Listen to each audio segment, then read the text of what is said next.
तो क्वेश्चन दिया हुआ है, a flexible chain of weight W hangs between 2 points A and B which are at the same horizontal level. The inclination of the chain with the horizontal at both the points of support is theta.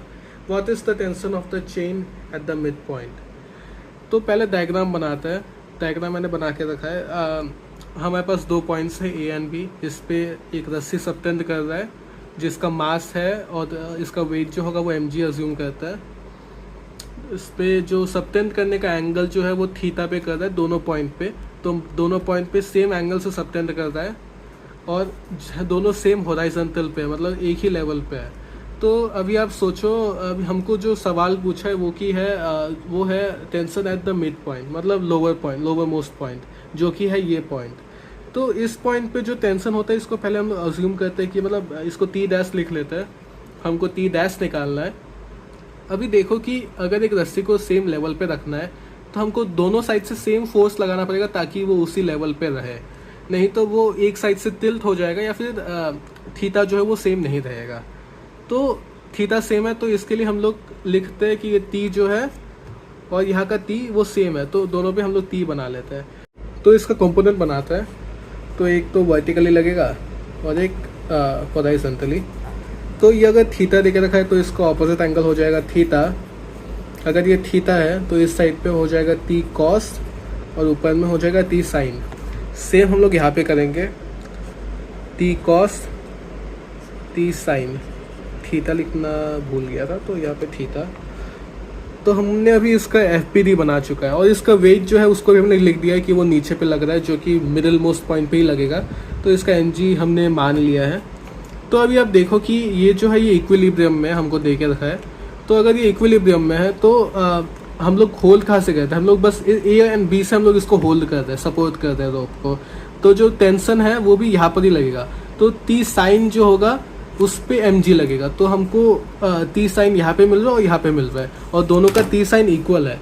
तो हम लोग क्या करते हैं, हम लोग इसका equation बना सकते हैं।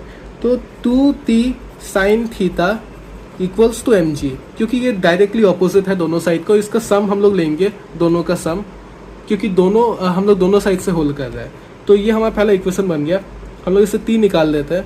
T अगर निकालेंगे तो हो जाएगा T equals to mg/2 1 by sine theta. ये हमारा इक्वेशन बन गया। इसको हम लोग ले लेते हैं पहले। अब देखो हमको निकालना है टेंशन इस पॉइंट पे, और ये जो है ये लोअर मोस्ट पॉइंट है। अगर लोअर मोस्ट पॉइंट हम लोग देखेंगे तो जो इसका थीटा होगा, मतलब जो हॉरिजॉन्टल के साथ लेवल होगा वो 0 होगा। अगर इसका हॉरिजॉन्टल के साथ 0 लेवल है तो हम लोग इसको मान सकते कि ये T कॉस के बराबर है, क्योंकि यहाँ पे भी T कॉस लग रहा है। तो हम लोग इसको T कॉस के बराबर मान सकते हैं। दोनों साइड पे सेम है तो हम लोग इसको T कॉस ही मानेंगे। तो यहाँ पे लिख देते हैं T dash equals to T cos theta. अभी आप लोग पूछोगे कि T डैश का जब इक्वेशन बना रहे हैं हमने बस T कॉस क्यों लिखा है, इस साइड का T कॉस हमने क्यों नहीं लिखा। इसका सिंपल रीज़न ये है कि T कॉस जो है ये पूरा रस्सी में कांस्टेंट है, ना तो ये रस्सी मूव कर रहा है, इसीलिए हम लोग इसको T कॉस को कांस्टेंट मान रहे हैं। ऐसा इस केस में, मतलब T साइन का केस में ऐसा इसलिए नहीं है क्योंकि देख सकते हो कि वर्टिकली इसमें काफ़ी सारा वेरिएशन आ रहा है।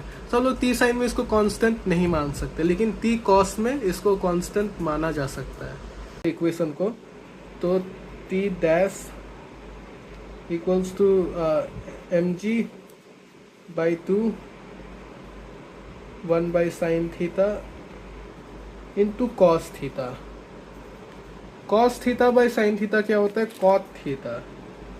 तो T dash equals to mg/2 cot theta हो जाएगा हमारा आंसर, जो कि है tension at the lower most point.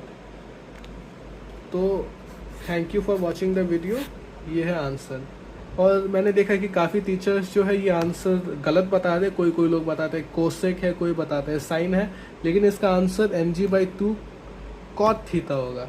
और जो लोग बोलते हैं कि इसका आंसर कोसेक थीटा होगा 1 बाई साइन थीटा, वो लोग ऐसा इसलिए बताते हैं क्योंकि वो लोग mg का वैल्यू बता रहे हैं, ना कि टेंशन का। और जो mg है वो टेंशन यहाँ का बराबर नहीं है।